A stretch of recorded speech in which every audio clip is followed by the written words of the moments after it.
Yes, ఇక ఇక్కడ విషయం ఏంటంటే ఇది ఆంధ్రజ్యోతి పత్రిక, తర్వాత వెలుగు పత్రిక, ఈ రెండిట్లో కూడా నేను డిఫరెన్స్ చూపిస్తా. ఇలా బీసీ పంచాయతీ బీసీలు అని చెప్పేసి ఆంధ్రజ్యోతి పత్రిక రాసింది. ఓకే, జనరల్ స్థానాల్లో 52% వెనుకబడిన వర్గాలతో గెలుపు అంటూ ఇక్కడ ఇచ్చింది కదా. మొన్న పేపర్లో అనుకుంటా, మొన్న ఒక 4-5 రోజుల క్రితం పేపర్లో ఇదే ఆంధ్రజ్యోతిలో ఏం ఇచ్చిందంటే 42% మాత్రమే, 42-43% మాత్రమే పంచాయతీల్లో గెలిచారని చెప్పేసి ఇదే చెప్పడం జరిగింది ఇదే పత్రిక. మళ్ళీ ఇప్పుడు చూస్తేనేమో 2 విడతలు అప్పుడేమో 42-44 బీసీల శాతం, అమాంతంగా 52% అయితే 3 విడత అయ్యేసరికి. అంటే చూడండి, ఇదంతా ఏంటంటే రేవంత్ రెడ్డి స్క్రిప్ట్ అన్నట్టు. రేవంత్ రెడ్డి స్క్రిప్ట్ ఇందులో వస్తుంది. ఎట్లా ఇప్పుడు బీసీలందరినీ కూడా కొంచెం ఓదార్చాలి, వాళ్ళకు మోసం చేసినాం కదా, ఆ మోసం బయటపడకుండా ఓదార్చాలంటే ఇట్లా పెడితే అరే 52% గెలిచినాం కదా అని చెప్పుకునే ప్రయత్నం జరుగుతూ ఉంటుంది తప్ప ఏముండదు కదా. సో జనరల్ స్థానాల్లో 52.75% వెనుకబడిన వర్గాలదే గెలుపు. 5,190 జనరల్ సీట్లలో 2,735 స్థానాల్లో విజయబావుట. రాష్ట్రంలో మొత్తంగా చూస్తే 39.5% బీసీలకే. గిరిజన జిల్లాలు మినహాయిస్తే 45.20%, ఆ పెద్దపల్లిలో 63%, మరో 10 జిల్లాల్లో 50% పైగా బీసీ సర్పంచ్లు చూస్తాను. సో మొత్తానికైతే 39.5% బీసీలో గెలిచారని చెప్పేసి అంటున్నారు. అయితే గతంలో బీఆర్ఎస్ ప్రభుత్వం ఉన్నప్పుడు 46 నుంచి 50% మధ్యలో బీసీలు గెలిచారు సర్పంచ్లు. 46% నుంచి 48-50% వరకు బీసీలు గెలిచారు. కానీ ఇప్పుడు కాంగ్రెస్ ప్రభుత్వం వచ్చిన తర్వాత 100కు 100%, 39.5% గెలిచని చెప్పేసి ఆంధ్ర చెప్తా ఉంది కదా. అంటే 40% బిలో. అంటే ఇది ఎట్లా బీసీలను అనగదొక్కుతుందో చూడండి కాంగ్రెస్ ప్రభుత్వం. కాంగ్రెస్ ప్రభుత్వం బీసీలను ఏ విధంగా అనగదొక్కుతుందో ఒక్కసారి ఈ ఫలితాల్లో చూస్తే చాలా స్పష్టంగా మీకు అర్థమవుతుంటుంది. ఇది అందరూ గమనించాలి, ఇది చాలా కీలకమైనటువంటి అంశం. ఇది బీఆర్ఎస్ ప్రభుత్వం 10 సంవత్సరాల అధికారంలో ఉన్నప్పుడు 2 సార్లు ఎన్నికలు జరిగినాయి. 2 సార్లు కూడా 46% నుంచి 50% మధ్యలో పర్సంటేజ్ ఉండే సర్పంచ్లు బీసీ సర్పంచ్ గెలిచింది. కానీ కాంగ్రెస్ ప్రభుత్వం వచ్చిన తర్వాత మాత్రం ఆ పర్సంటేజ్ తగ్గింది. దాదాపు 8 నుంచి 10% బీసీలు తగ్గిండ్రు. ఇది కాంగ్రెస్ ప్రభుత్వం బీసీల పైన చేస్తున్నటువంటి ఒక దురాగతం, కుట్ర అని చాలా స్పష్టంగా చెప్పొచ్చు. రేవంత్ రెడ్డి కావాల్సుకొని ఒక ఫేక్ కులగణన సర్వే ఇచ్చాడు. ఫేక్ సర్వే అది, కులగణన సర్వే అనేది ఫేక్. ఆ తర్వాత ఒక ఫేక్ డెడికేటెడ్ కమిషన్ నియమించాడు. ఒక ఫేక్ దాన్ని అనలైజ్ చేసి ఎంపిరికల్ డేటాను ఒక ఫేక్ బిల్లు క్రియేట్ చేసిండు. ఫేక్ జీవోని ఇచ్చిండు, ఫేక్ ఆర్డినెన్స్ ఇచ్చిండు. ఇచ్చి ప్రజలను మభ్యపెట్టే ప్రయత్నం చేస్తున్నాడు, బీసీలు మభ్యపెట్టే ప్రయత్నం చేస్తున్నాడు. సో ఇప్పుడు బీసీలు కొంతమేర నమ్మేటువంటి ప్రయత్నం చేయడంలో సక్సెస్ అయ్యాడు రేవంత్ రెడ్డి. సో తద్వారా ఏం జరిగింది, 42% కాకుండా గతంలో కేసీఆర్ హయాంలో ఇచ్చినటువంటి ఆ రిజర్వేషన్ కంటే తక్కువ వేసి ఇచ్చిండు.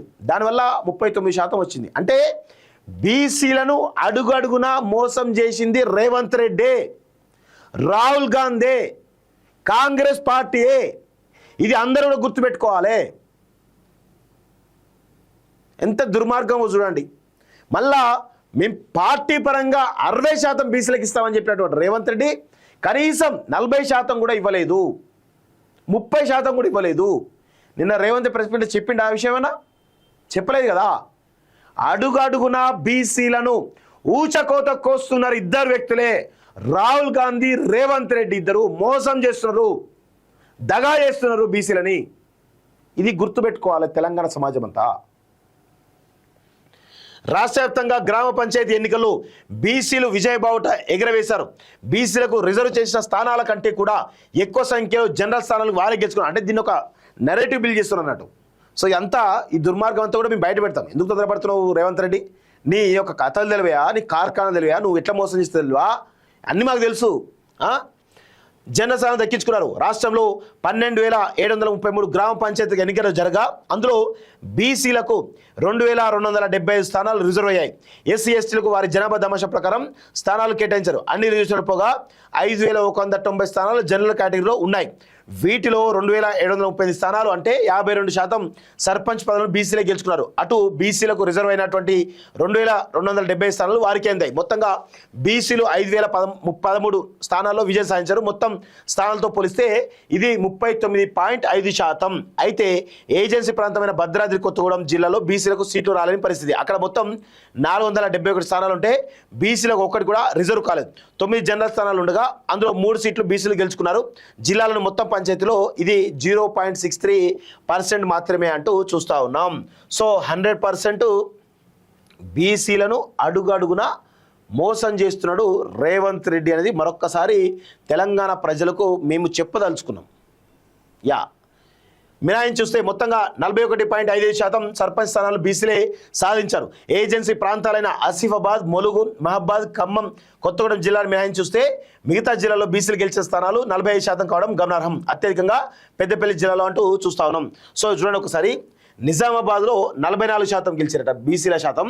సో కామారెడ్డిలో 52%, ఆదిలాబాద్లో 21%, నిర్మల్లో 40%, ఆసిఫాబాద్లో 20%, మంచిర్యాలలో 37%, కరీంనగర్లో 54%, జైత్యాలలో 55%, సిరిసిల్లలో 46%, పెద్దపల్లిలో 62%, వరంగల్లో 39%, హన్మకొండలో 48%, జనగాంలో 41%, భూపాలపల్లిలో 44%. ఇట్లా మొత్తానికైతే ఓవరాల్గా 39.5%. అంటే బీసీలకు 56% ఉన్నటువంటి బీసీలు సర్పంచ్ ఎన్నికల్లో కేవలం 39% మాత్రమే గెలుచుకొని ఈరోజు తెలంగాణలో ఉన్నటువంటి బీసీ సమాజాన్ని అనగదొక్కుతున్నారు కాంగ్రెస్ పార్టీ మరియు రాహుల్ గాంధీ, రేవంత్ రెడ్డి అనేది ఆధారాలతో సహా, లెక్కలతో సహా మీకు అర్థమవుతుంది కదా ప్రజలారా. గమనించండి, ఇది చాలా స్పష్టంగా అందరూ కూడా గమనించాల్సిన అవసరం అయితే ఉంటుంది అనేది మేము చాలా స్పష్టంగా చెప్పదలుచుకున్నాం.